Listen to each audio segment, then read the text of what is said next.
Did you know that medicine in America ignores clinically proven medical plants? Has anyone here ever been prescribed by an MD doctor a medical plant? Can you raise your hand if anyone has ever had that experience? Not a single hand, okay. That is because modern medical doctors really do, I think ignore may not be too strong a word. But the point is, they are clinically proven. And this is really powerful. So key randomized trials, this is a 2019 study that just came out, and it's an expert consensus from doctors all over the world who do prescribe medical plants if they're clinically proven. And it showed that ginkgo extract improved cognition, behavior, and activities of daily life, and nothing else did, including the drugs used for Alzheimer's disease. And that the benefits were without risks. However, you must not take ginkgo with blood thinners. Now, this study said that there are actually no documented cases of problems when you're taking Ginkgo Biloba and a blood thinner. However, in an abundance of caution, I would advise you, safety first, do not take it with any anticoagulants, warfarin, Coumadin, Pradaxa, Xarelto, Eliquis, any anticoagulants, blood thinning medication, just don't combine them.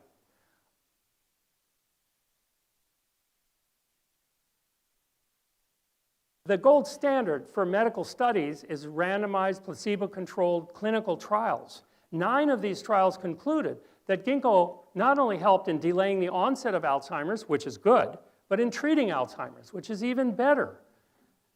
And there's a lot of evidence that shows that ginkgo protects memory neurons. This is slowing and stopping and reversing neurodegeneration, something drugs don't do, but this does do. Again, based on a lot of good studies.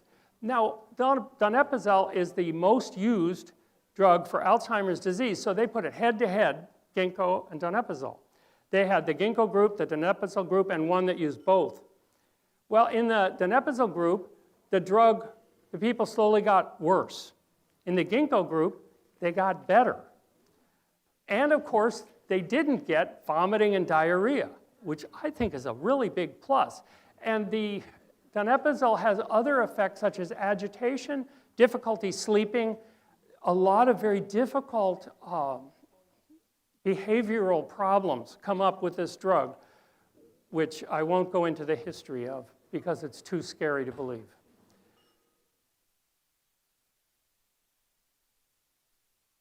The other medical plant we used was Gotu Kola.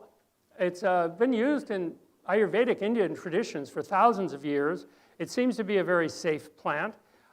What's interesting is that donepezil is an acetylcholinesterase inhibitor.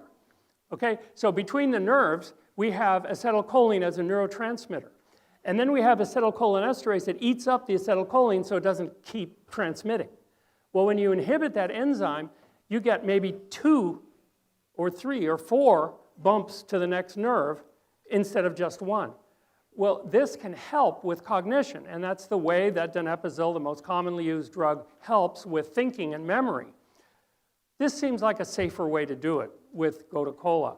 It also reduces inflammation, which drugs don't do, this drug. Gotu Kola is antioxidant, and it reduces lipid peroxidation, that is the damage to fats. It protects against DNA damage. We did give people, now with the Ginkgo Biloba, we used a standardized extract of Ginkgo Biloba.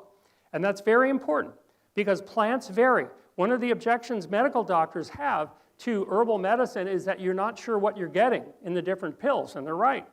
But with the standard extract, the one we used had 24% of the flavone glycosides, and the terpene lactones were guaranteed to be at least 6%.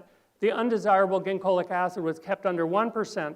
So what I'm saying is that a standardized extract, if properly made, is a very safe and standardized way to take something. And we use that both for the ginkgo and for the Gotu Kola. And I recommend that you only take standardized extracts so you know what you're getting and not getting. And each and every dose is exactly the same.